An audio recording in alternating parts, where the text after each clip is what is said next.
Bonjour, je vais vous parler des défis éthiques que l'on peut trouver à l'intersection de l'intelligence artificielle et du thème de la diversité linguistique dans l'Internet. Mes diapos sont en anglais et je vais faire l'exposé en français. Donc, sur ce schéma, vous voyez donc où je situe l'exposé. C'est un domaine assez étroit du thème de l'éthique. Il y a en fait trois thèmes que je vais traiter. Un, beaucoup plus que les autres.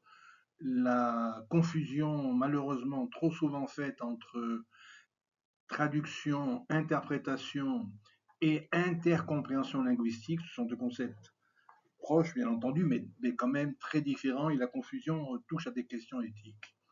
Le problème des langages non dominants pour leur insertion dans le monde numérique et encore plus aujourd'hui dans le monde de l'IA.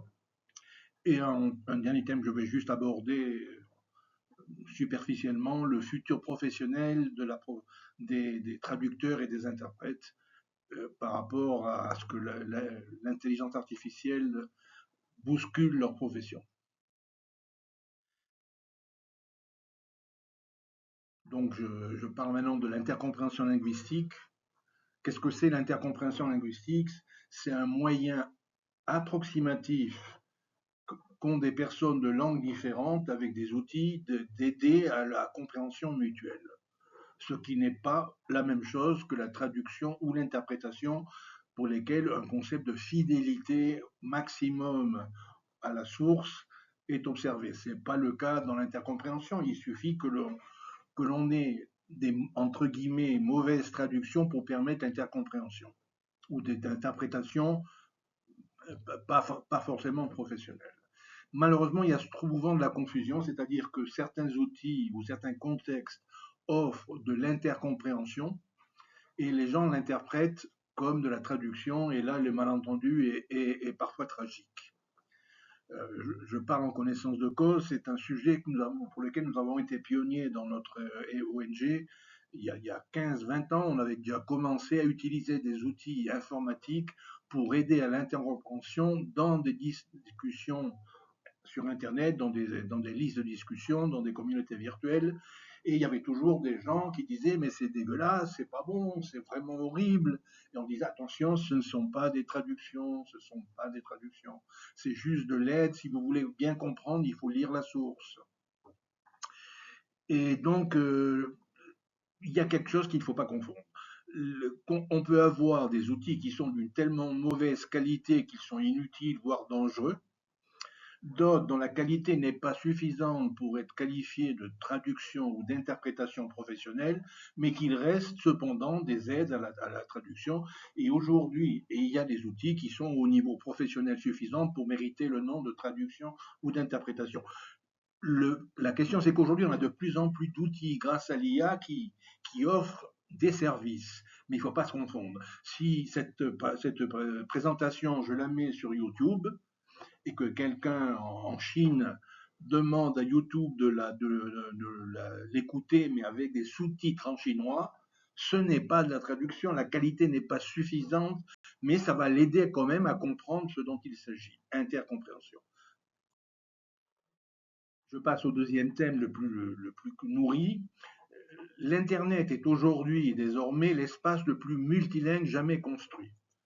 La lingua franca de l'Internet n'est pas ce que pensent beaucoup de personnes l'anglais, pas du tout. Aujourd'hui, l'anglais est une langue importante dans l'Internet, mais ce n'est pas la langue. À peu près 20% des contenus dans l'Internet sont en anglais, à peu près 15-20% des internautes comprennent l'anglais.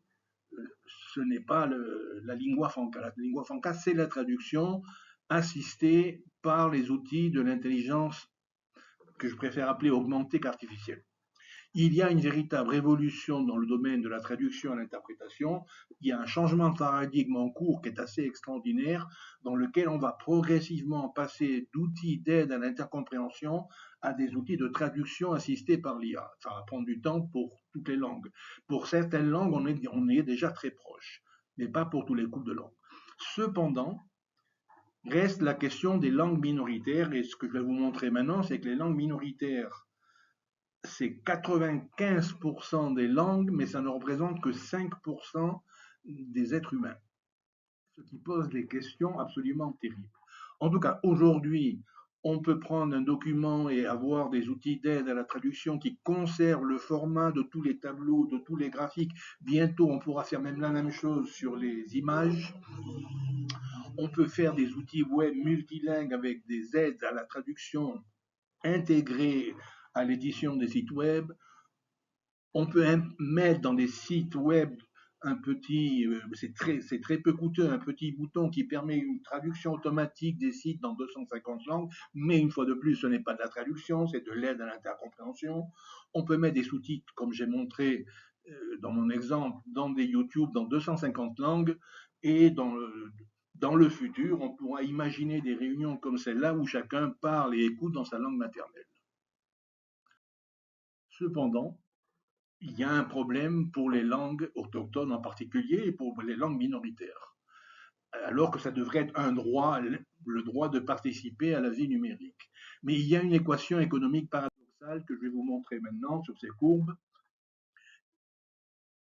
Le nombre de langues par rapport à nombre de locuteurs, il y a 2 langues qui ont plus d'1 milliard de locuteurs, 15 langues qui ont plus de 100 millions, 125 langues qui ont plus de 10 millions, un peu moins de 500 langues qui ont plus d'1 million de locuteurs. On peut faire une approximation aujourd'hui et dire que les langues qui existent dans l'Internet sont les langues qui ont plus d'1 million de locuteurs. Ce n'est pas la vérité stricte, mais c'est une approximation statistique sérieuse. Ça veut dire que 95% des langues n'existent pas dans l'Internet.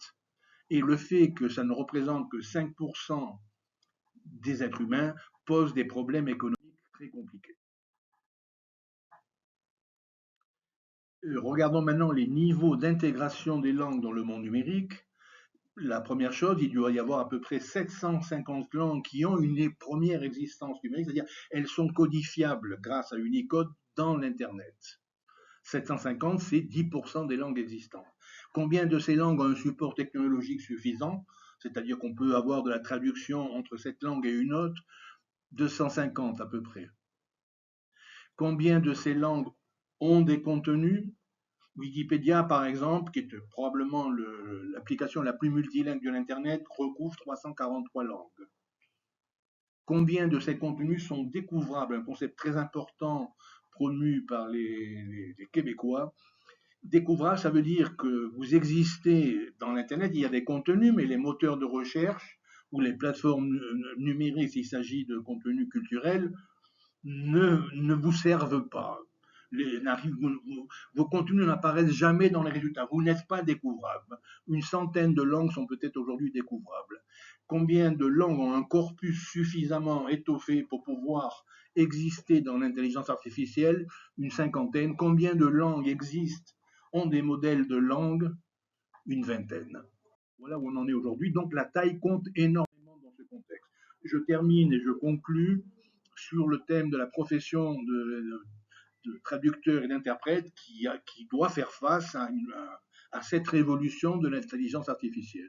Les meilleurs professionnels sauront intégrer ces progrès et vont en tirer parti, impact positif. Certains professionnels dont la valeur ajoutée n'est pas très marquante par rapport aux produits de l'IA futur vont avoir des défis face à eux. Je pense que les professionnels de la traduction et l'interprétation doivent d'ores et déjà s'intégrer dans les groupes qui travaillent sur l'éthique de ces outils et doivent entreprendre des stratégies de reconversion à long terme ou s'intégrer avec l'IA. Voilà, je conclus là-dessus et je vous laisse une série de références si vous voulez approfondir.